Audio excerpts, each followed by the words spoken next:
अगर आप 6 महीने बाद आओगे तो थोड़ा सा कर लोगे उस टाइम पे भी, बस बहुत ही पैनिक सिचुएशन हो जाए। अब बहुत सारे स्टूडेंट के मन में क्वेश्चन आ रहा होगा कि सर मैं एमएसटी सीटी क्यों दूं? 12th के बेसिस पे आपको टॉप कॉलेज नहीं मिलने वाला है। पूछने का तरीका चेंज हो चुका है, बहुत ही ट्रिकी एमसीक्यू पूछे जाते हैं।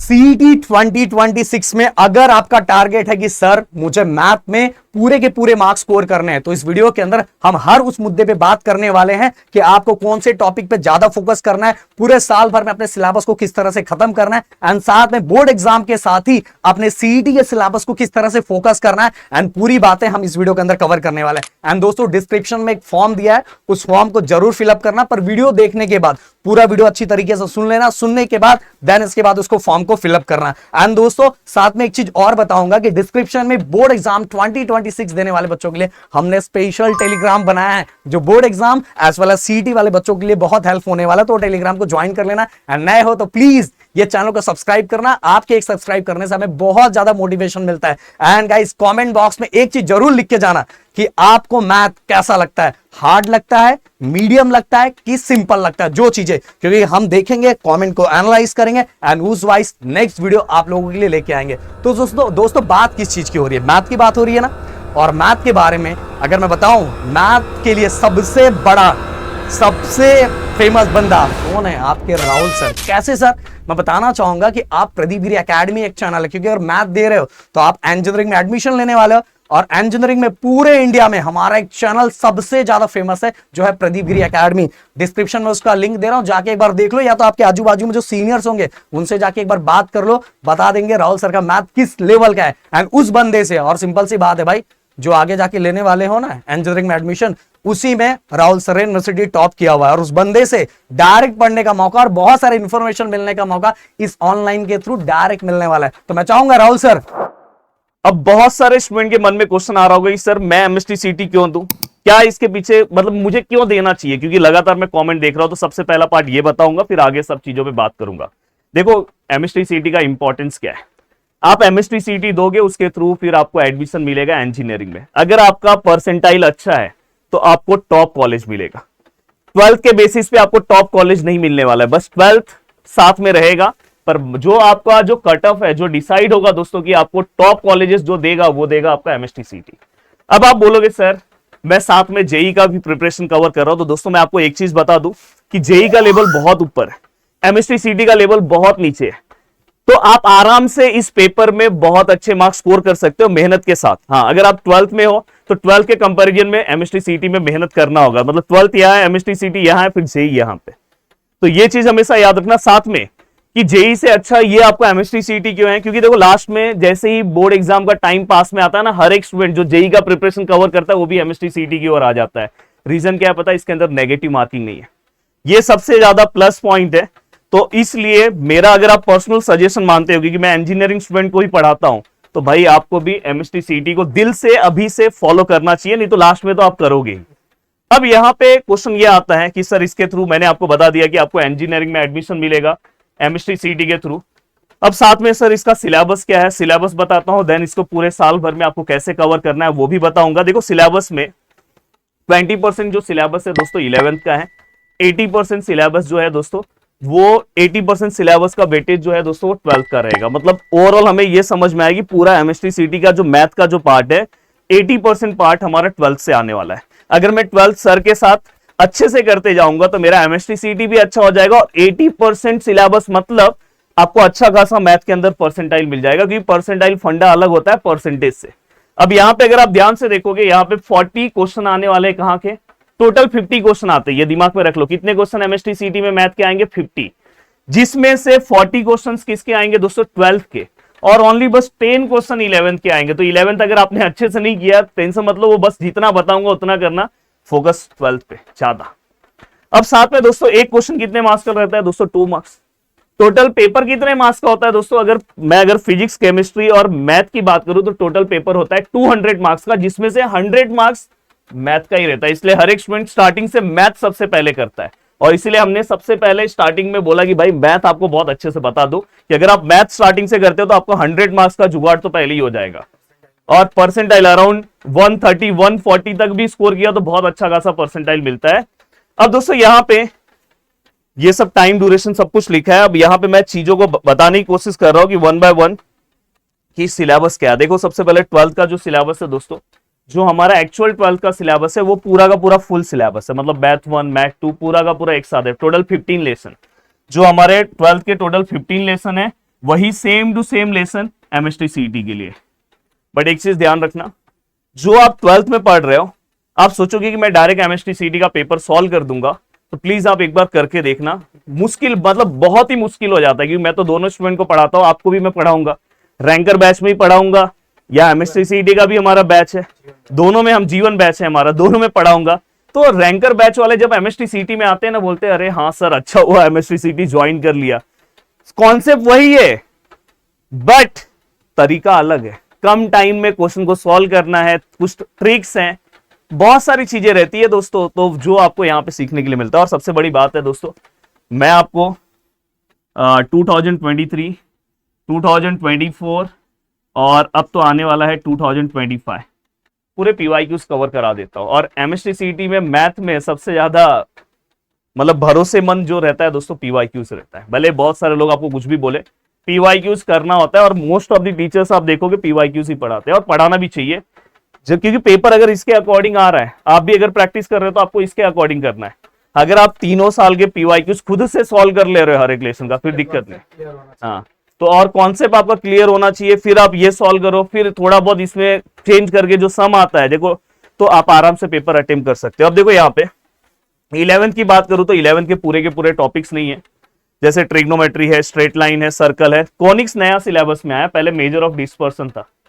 देन प्रोबेबिलिटी है, कॉम्प्लेक्स नंबर है, permutation, combination, function, limits, continuity, सभी के एक एक क्वेश्चन आपको देखने के लिए मिलेंगे। इसलिए मैं बोल रहा हूँ कि ज्यादा आपको फोकस किस पे होना चाहिए 12th में, पर ऐसा नहीं कि 11th साइड में रख दो, 11th भी अच्छे से करना है, पर 11th आप आराम से कर लोगे, कोई दिक्कत नहीं होगा। और जो बस बता रहा हूं उतना बस करते जाना है।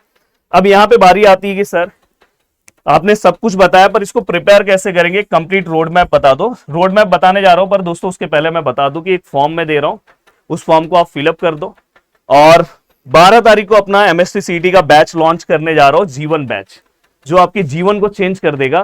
क्योंकि एमएसटी सीईटी के थ्रू अगर आपको अच्छा कॉलेज मिल गया तो ना तो डोनेशन ना कुछ, कोई टेंशन नहीं है, आराम से अच्छे कॉलेज में चले जाओ और आराम से जिंदगी अच्छी हो जाएगी। आगे भी इंजीनियरिंग में मैं ही पढ़ाने वाला हूं आपको। तो 12 तारीख को लॉन्च होने जा रहा है और बहुत ही अच्छा डिस्काउंट देने वाला हूं, इसलिए फॉर्म फिलअप कर लो। फॉर्म नहीं फिलअप करोगे तो फिर उस दिन के बाद दूसरे दिन बोलोगे सर मुझे भी ज्वाइन करना है, तो दिक्कत हो जाएगा, और लास्ट में तो आप ज्वाइन करोगे। और साथ में स्टार्टिंग के 300 स्टूडेंट के लिए डिस्काउंट भी है। पर अब चलते हैं कंप्लीट रोड मैप के ऊपर, की आपको बता दूं कि इसको कैसे आपको कवर करना है। अगर कोई बच्चा, देखो जो मेरे बैच में स्टूडेंट है उसको तो बिल्कुल टेंशन नहीं लेना है, सब चीजें आपके लिए तैयार मैं ही करने वाला हूं। बट अगर कोई ऐसा बच्चा है कि जो खुद से तैयारी कर रहा है, उसके लिए मैं मैप बता दे रहा हूं कि उसको कैसे प्रिपेयर करना चाहिए। देखो अगर आप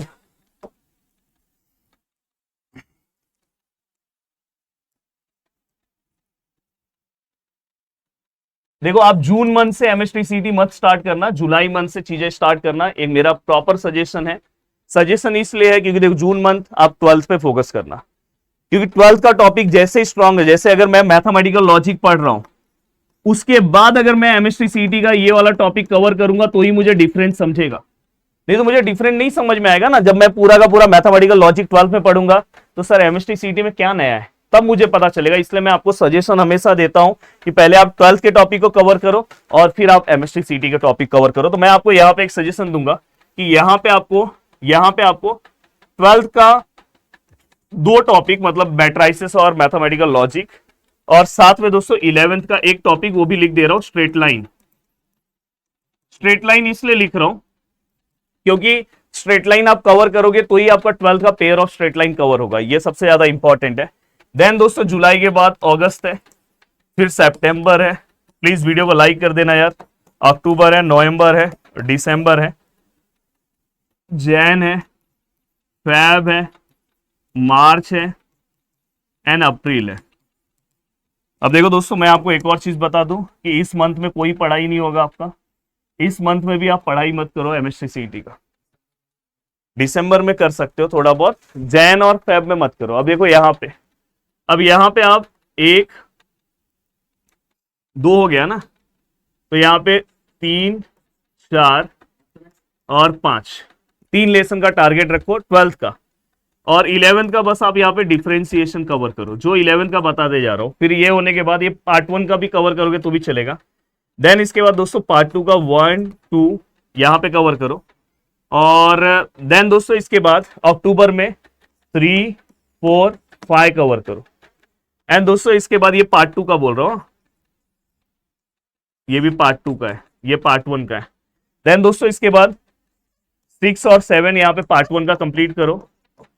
एंड दोस्तों इस मंथ में पार्ट 2 का 7th और 8 कंप्लीट करो पार्ट 2 का। और दोस्तों इसके बाद यहां पे देखो आप पूरा का पूरा अगर आपने 12th वाला पार्ट कंप्लीट कर दिया तो साथ में 11th का एक एक टॉपिक आप कवर करो। जैसे मैं यहाँ पे बोलूंगा लिमिट, और यहाँ पे अगर मैं बात करूं तो आपको और 11th के कौन से टॉपिक पे फोकस करना चाहिए, कंटिन्यूटी। और साथ में इसमें यहाँ पे आपको 11th के कौन से टॉपिक पे फोकस करना चाहिए दोस्तों, ट्रिग्नोमेट्री 2।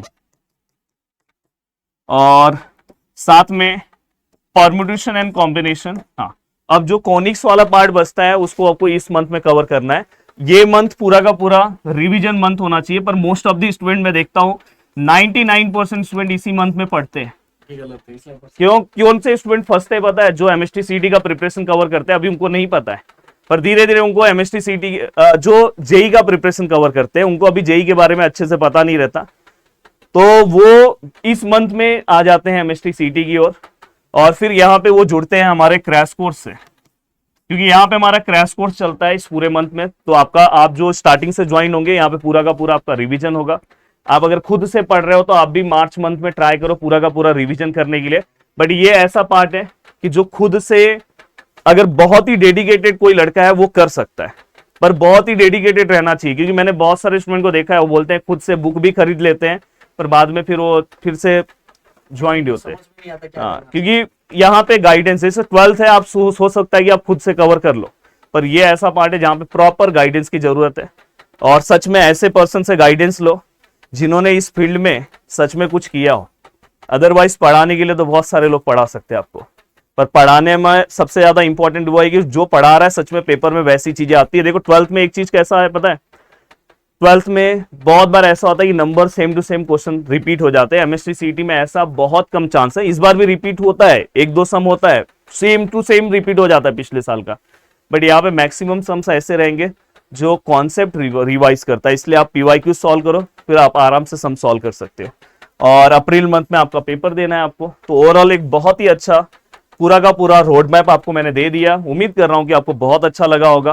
12 को सबसे पहले कौन से चैप्टर को डिफिकल्ट लगे, जो खुद से कर रहे हैं उनको डिफिकल्ट और सिंपल कौन से चैप्टर करने चाहिए? सबसे पहले मैं आपको देखो सजेशन मैंने क्या दिया पता है कि अगर आप 11th पढ़ रहे हो तो सबसे पहले स्ट्रेट लाइन कवर करो, चाहे कोई भी चैप्टर कितना भी डिफिकल्ट, क्योंकि स्ट्रेट लाइन का यूज 12th में होने वाला है इसलिए।